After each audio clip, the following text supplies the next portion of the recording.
Sa mga naaartehan na sa atin, sinasabi nila, ang arte na daw. Maarte na ba agad kapag ka ganun? Hindi ko babaguhin yung kung ano man ako. Hindi ko lilimatahan yung sarili ko, yung ikakasiya ko, para lang ma-please ko kayo. Hindi ko alam, mga mare, kung bakit nila nasasabi na ang arte ko na daw, iba na daw ako sa dati. Porque ba mga mare, dahil nag-aayos-ayos na ako ngayon, compare dati na talagang hindi ako nag-aayos? Or porque ba nakakapagsuot na ako ngayon ng mga maayos na damit? Unlike dati na palagi lang ako nakabistida. Ayun ba yung basihan ng pagiging maarte, mga mare? Maarte na ba agad kapag ka ganun? So ako naman mga mare, open ako sa lahat ng suggestion. As long as alam ko na makakabuti naman talaga yun sa akin. Kailangan ba kapag ka nanay na, kailangan laging simple lang lagi. Laging nakabistida lang. Hindi ka na dapat mag-ayos. Alam niyo mga mare, sa totoo lang, ngayon na lang talaga uli ako nakakabawi-bawi sa sarili ko. Ngayon na lang talaga ako nakakapag-arte-arte na ganito.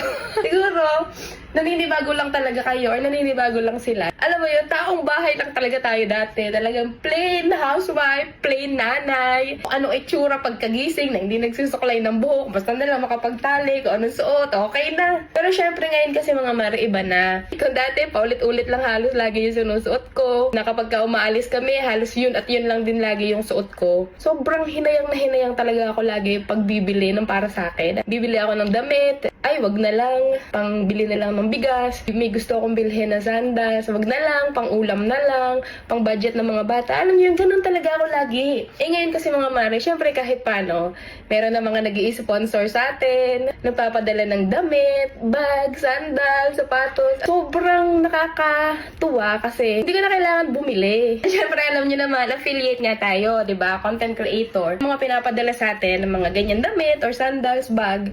Syempre kailangan natin yan i-model, di ba? Kailangan natin yan ipakita sa video na, ay wow, maganda. Kaya dapat, syempre dapat mag-aayos ka. Ikaw ba naman, magpo-promote ka ng mga damit or ng mga makeup na mukha kang losyang, hindi ka man lang mag-aayos. Para di ba pag nakita nila yung pinopromote mo na damit, ay maganda nga. Di ba, alam naman magpo-promote ka ng damit na mukha kang maglalaba? Kaya ako masasabi ko lang, lalo na sa mga kapwa ko nanay, go lang, push nyo lang. As long as wala kayong natatapakang tao, as long as wala naman kayong naagrabyado, go lang. Kasi kahit anong gawin natin, meron at meron pa rin talaga masasabi sa atin yung iba. Kaya kung saan ka masaya, dun ka na lang, di ba? Sana yung iba, mga kapwa natin nanay, lalo na yung mga kapwa babae, sana maging masaya na lang tayo mga mare, di ba? Maging masaya tayo kapag ka di ba, may nakikita tayo na babae na nag-aayos, nagpapaganda. Alam niyo, totoo lang, ang sarap sa feeling kapag ka, alam mo sa sarili mo na maayos ka. Yung mas confident ka, haharap sa ibang tao. Ako kasi dati mga mare, share ko lang ha. Sobrang dami na talaga nag-i-invite sa akin. Alam niyo yung mga event ng mga brand, halos lahat. Laging natatanggihan ko kasi parang hindi naman yata ako bagay sa ganung mga event. As in, sobrang na-insecure talaga ako ng mga mare. And eto na lang talaga ako nakaka-attend ng event mga mare. Kasi kahit paano, medyo presentable na tayo. Kahit paano, meron na tayong mga maayos na damit, di ba? Ate, di ba? Nakikita niyo yung kilay ko dito, sabog-sabog na. Ayan, sobra kapal na. Ni hindi ko man lang maahit yung buhok ko, ni hindi ko man lang masuklay. Na halos palagi na lang nakapusod na gano'n. Kung naaalala niyo, di ba? Lagi na lang taling ganyan yung buhok ko kasi nga sobrang buhaghag, sobrang sabog na hindi ko man lang maipaayos. Pero ngayon, syempre, kahit paano, nakakapagparibad na yan, oh.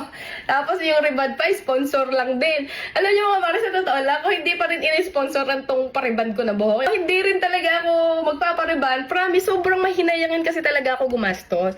Iniisip ko kasi lagi mga mare, yung igagastos ko sa ganito, bibigay ko na lang sa pamilya ko, di ba kasi madaming umaasa sa akin mga mare kung alam nyo lang. Kaya palagi gusto ko, makakasave ako ng pera. Yung gagastusin ko sa ganito, itatabi ko na lang, ganun. Kaya alam nyo mga mare, sobrang thankful talaga ako dito. Napunta ako sa ganitong klase ng trabaho. Lalo na mga mare, kapag may nagko-comment na, ay, ang blooming mo na ngayon, ay, nag-glow ka na ngayon.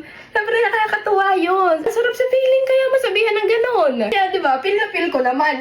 Kanya-kanya pa rin naman tayo ng opinion. Opinion nyo yan, and ire-respect ko pa rin yung opinion nyo. Hindi masama magpaganda, mga mare, kahit mga nanay na. Hindi masama magpaganda, hindi masama mag-ayos ng sarili. Mas nakaka-proud kaya yung mga nanay na kahit gaano ka-busy sa bahay, nagagawa pa rin nila mag-ayos ng sarili. As in, mas nakaka-proud yung ganon. Sa mga naaartehan na sa atin, sinasabi nila, ang arte na daw. Opinion niya yan, nasa inyo yan. Pero ako, hindi ko babaguhin yung kung ano man ako. Sorry, hindi ko talaga ililimit yung kaligayahan ko, yung happiness ko, yung kung sino ako, para lang maging maganda ako sa paningin nyo. Eto ako, kaya kung mamahalin ako ng mga tao, gusto ko kung ano ako. Hindi yung dahil nagpapanggap lang tayo para lang magustuhan ng mga tao. Basta ako mga mare, alam ko, masaya ko. Sobrang saya ko lagi araw-araw. Sobrang saya sa lahat ng blessing na natanggap ng buong pamilya namin. Nai-share pa namin sa iba lahat ng blessings. Sobrang pasasalamat talaga namin araw-araw. And sana kayo maging happy din. Sana masaya din kayo. Yun lang ang wish ko sa inyo. Sana maging masaya din kayo sa araw-araw.